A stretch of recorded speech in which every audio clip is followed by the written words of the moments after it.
Okay, this is my first video, so you're going to have to be patient with me, but this is going to go over how you check square footage. First thing I would do is log on to the listing, or log on to the MLS. I'm going to use one of our current listings that we have to check the square footage. Okay, this is a good one right here. So let's say you get this listing on Nelson. Okay, the first thing we can do is we can check the PVA. So how do we do that? Well, we have a PVA subscription.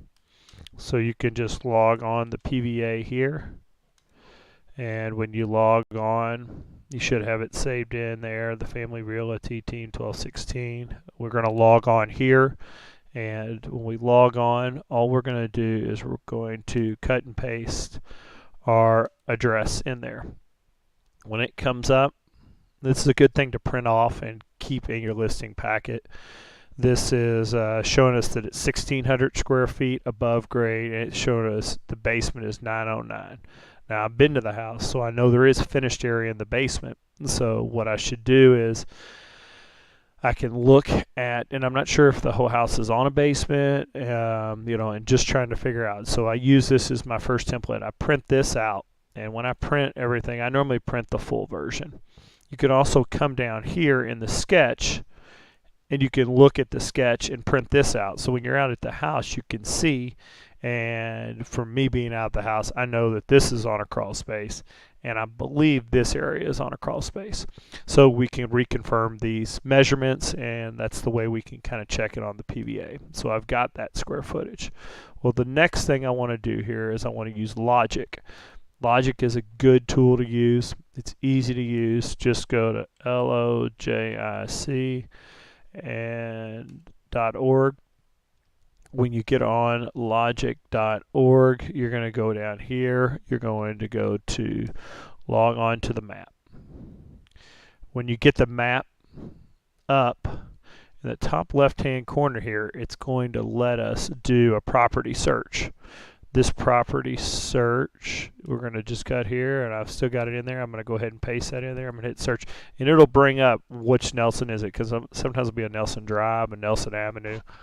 So you have a couple different things there. So I go ahead and hit search. Well, I can go on here, and so a couple things I learned from this also is the square footage, and now I know that it's on a double lot. Now know that this is just a plot line. This is not the actual property line. At no time do you tell people these are your property lines. This gives them an idea. If they're not comfortable with this, then they can go and they can order a survey.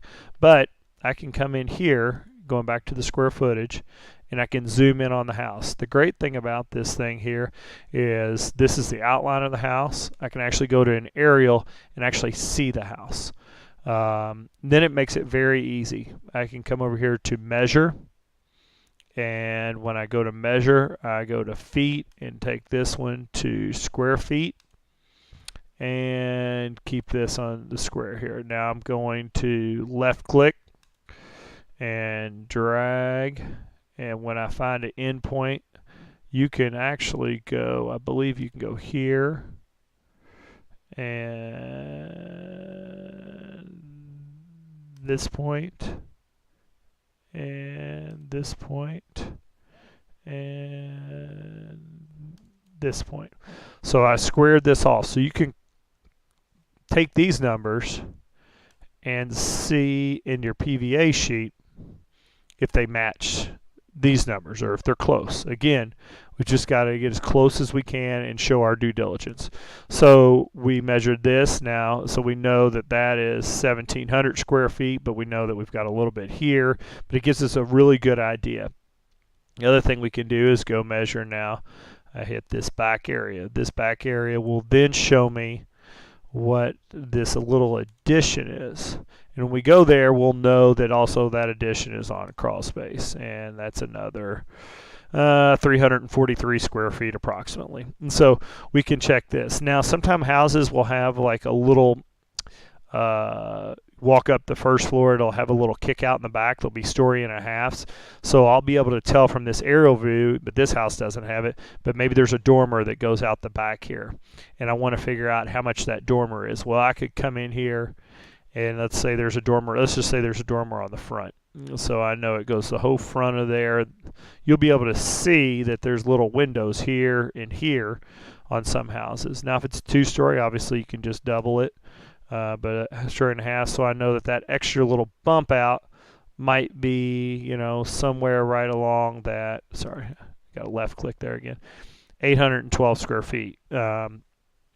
So we can check these measurements, and there's a lot of ways we can cross-coordinate that. So, so that gives you another idea. So we've got the logic, we've got the PVA, and then we've got the old MLS. Let's say this is just an old MLS. I can look and I can say, okay, that's 1,600 square feet, 609, you know, and see where they got their numbers, and see if their numbers match the PVA, and then if they match that. Now the other thing to do is when you're out, now the last one is to measure things. So here, well, we know that the basement now, because it doesn't go underneath the whole house, is 909, but we don't know how much finished square feet. And so you have an option to measure the finished square footage and then just subtract it, or you can measure the unfinished square footage and subtract it, and then it gives you these two totals here. And so that is how you double check and recheck your square footage. It's really important that you try to get that correct. You do your own due diligence. If you can't measure, which is the last step that you should always go to, if you can't verify it on Logic, PVA, or the old MLS, those 4 things, you need to hire an appraiser to go ahead and measure your property. So hopefully that helps. If you have any questions, just contact Jamie, Christopher, or Scott. Thanks, and have a good day.